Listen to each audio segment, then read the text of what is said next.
नमस्कार, आपको बहुत बहुत स्वागत के साथ ये जो तस्वीर दिखाई दी गई है उसका कुछ अंश कार्यक्रम के आगे के क्रम में आप तक पहुंचाया जाएगा जब हम स्वामी विवेकानंद को याद कर रहे होंगे। और अब प्रारंभ करते हैं गीता माता के चरणों में प्रणाम करने के साथ साथ उनका ध्यान करते हुए पार्थाय प्रतिबोधितां भगवता नारायणेन स्वयं व्यासेन ग्रथितां पुराण मुनिना मध्ये महाभारतम् अद्वैतामृतवर्षिणीं भगवतीम् अष्टादशाध्यायिनीम् अम्ब त्वामनुसन्दधामि भगवद्गीते भवद्वेषिणीम्। एक जादू है मंत्रों में। जिस तरह से ध्यान मंत्र हैं, जिस तरह से श्लोक हजारों बरसों से प्राण के उन प्रखर ओजस्वी तेजस्वी तन्मय कर देने वाले स्पंदनों को लेकर हम तक आए हैं, वो हम पर बड़ी कृपा है। और ये ऋषियों की, संतों की, गुरुजनों की करुणा का प्रवाह है जो हमें स्नान करवा देता है, शुद्ध कर देता है, निर्मल कर देता है। और निर्मलता की जो भावना है, मतलब मल रहित होना। जब हम मल रहित होते हैं तो अगर बात दर्पण की है तो दर्पण में साफ साफ दिखाई दे पाता है कि क्या कैसा है। उसी प्रकार जब हमारा मन निर्मल हो जाता है तो मोह रहित जगत को देखने की जो हमारी पात्रता है वो हमारे लिए अवेलेबल हो जाती है। तो अर्जुन के लिए क्या अवेलेबल हुआ? विश्व रूप दर्शन करते हुए उस तरफ हम बढ़ने का सौभाग्य प्राप्त करते हुए आज 45वें श्लोक में प्रवेश कर रहे हैं 11वें अध्याय के। बाकी की बातें बाद में। पहले गीता माता के 2 श्लोक, ये संकेत आया था और उसका बिल्कुल पालन किया जा रहा है, तो बहुत बहुत धन्यवाद है उस सुझाव के लिए। 45वां श्लोक जो है, अब क्या हो गया, अर्जुन जो बात कह चुके थे पहले कि भाई मुझे माफ कर दें, मैंने आपको दोस्त समझ के ऐसे कर दिया वैसे कर दिया इत्यादि।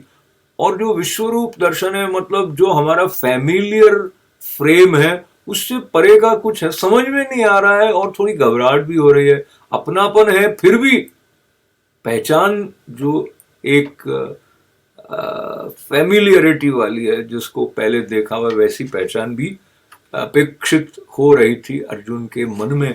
तो उन्होंने क्या कहा है 45वें श्लोक में, अदृष्टपूर्वां ऋषितोऽस्मि दृष्ट्वा भयेन च प्रव्यथितं मनो मे तदेव मे दर्शय देवरूपं प्रसीद देवेश जगन्निवास। तो प्रार्थना कर रहे हैं कि अपना वो जो चतुर्भुज स्वरूप है वही दिखा दीजिए आप मुझे। हे विश्वमूर्ते, मैं पहले ना देखे हुए आपके इस आश्चर्यमय रूप को देखकर हर्षित हो रहा हूं और मेरा मन भय से अति व्याकुल भी हो रहा है। इसलिए आप उस चतुर्भुज विष्णु रूप को ही मुझे दिखलाइए। हे देवेश, हे जगन्निवास, प्रसन्न होइए, प्रसन्न होइए कह रहे हैं श्री कृष्ण भगवान को विश्व रूप में देखकर घबराए हुए और अपने पूरे चित्त चतुर्भुज स्वरूप को देखने की प्रार्थना करते हुए जब अर्जुन, तो हमें पुनः स्मरण आ जाता है नरसिंह अवतार का भी, क्योंकि वो भी फैमिलियरिटी से परे का स्वरूप प्रकट हुआ था प्रहलाद जी के सम्मुख। ये भी फैमिलियरिटी जो पहचाना हुआ रूप है, चतुर्भुज रूप वो नहीं है। तो एक तरफ तो ये आश्चर्य से भर रहा है अर्जुन को और इसको देखकर वो हर्षित भी हो रहे हैं, पर साथ ही साथ में व्याकुलता भी है, मन में भय भी है। ये दोनों कैसे एक साथ रह सकते हैं? पर रह सकते हैं, रहते हैं कभी कभी। इसलिए वो क्या प्रार्थना कर रहे हैं कि वो जो चतुर्भुज 4 भुजाओं वाला विष्णु रूप है उसके दर्शन मुझे आप करा दीजिए। और इस प्रार्थना के साथ अगले श्लोक में क्या कही है उन्होंने बात, आइए वहां तक बढ़ लेते हैं। किरीटिनं गदिनं चक्रहस्तम् इच्छामि त्वां द्रष्टुमहं तथैव तेनैव रूपेण चतुर्भुजेन सहस्रबाहो भव विश्वमूर्तये। उन्होंने कहा मैं वैसे ही आपको मुकुट धारण किए हुए और गदा और चक्र हाथ में लिए हुए देखना चाहता हूं, इसलिए हे विश्व स्वरूप, हे सहस्त्र बाहो, आप उसी चतुर्भुज रूप में प्रकट होइए। तो जो चतुर्भुज रूप है उसके सौंदर्य के बारे में भक्त कवियों ने कितना गान किया है। हमारे शास्त्र उनकी स्तुति करते हुए अगाते नहीं, मतलब थकते नहीं है, बल्कि ईश्वर की स्तुति करने से स्फूर्ति आ जाती है। तो एक ऐसा हो कि अक्षय ऊर्जा के संचरण का माध्यम स्वयं को बनाने के लिए भक्त प्रस्तुत कर देता है, तो वो स्वयं अक्षय ऊर्जा से परिपूर्ण हो जाता है।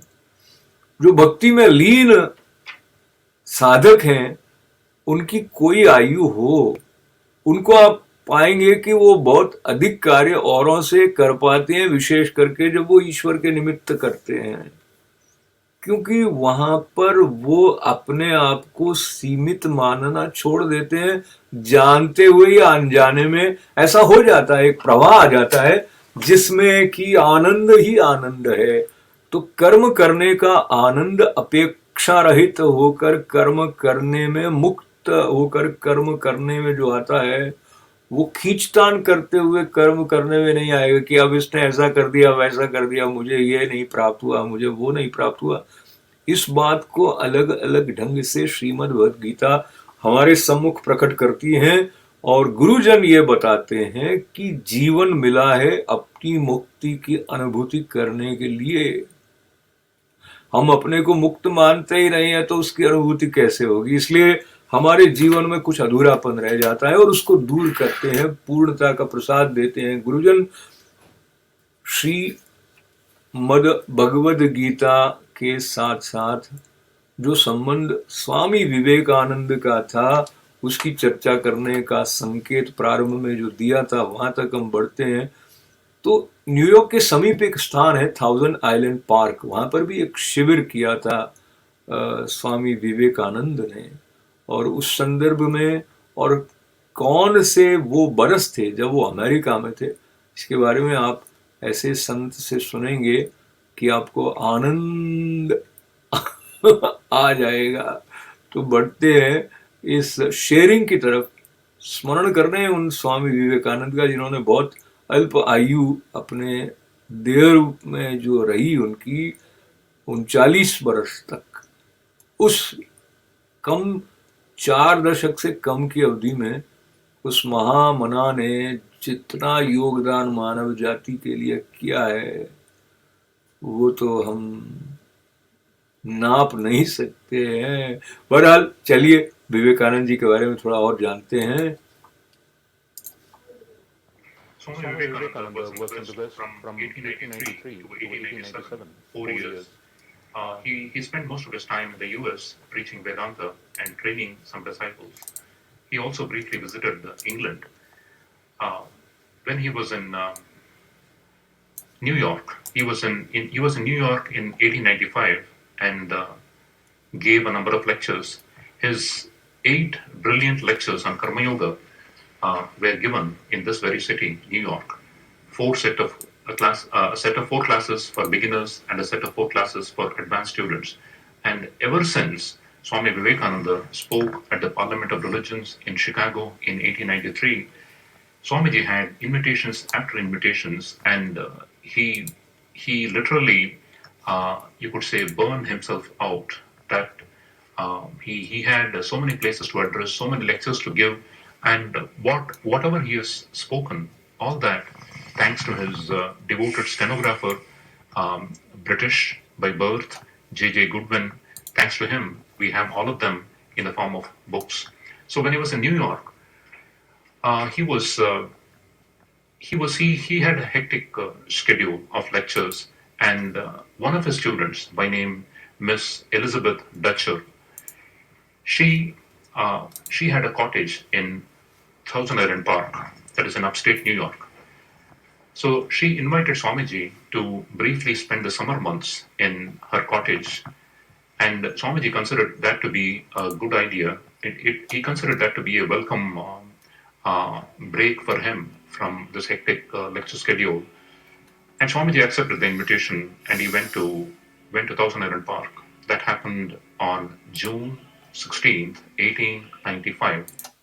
तो जून 16 1895 की बात से एक छोटी सी बात आपके साथ याद करते हुए आज के इस शेयरिंग को विराम देंगे।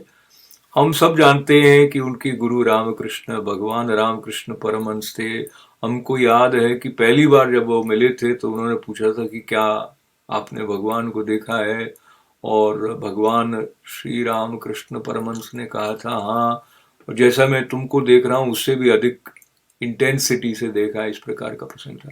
पर क्या आप जानते हैं कि विवेकानंद का मिलना जो रामकृष्ण परमहंस से हुआ, उसके कितने बरस बाद रामकृष्ण परमहंस देह रूप में नहीं रहे थे? सिर्फ 5 बरस।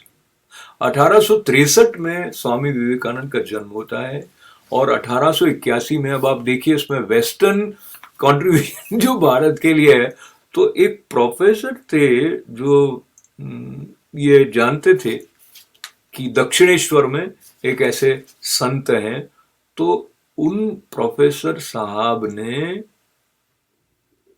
कहा किसको, स्वामी विवेकानंद को, कि आप उनसे जाके मिले। और ये प्रोफेसर थे विलियम हेस्टी।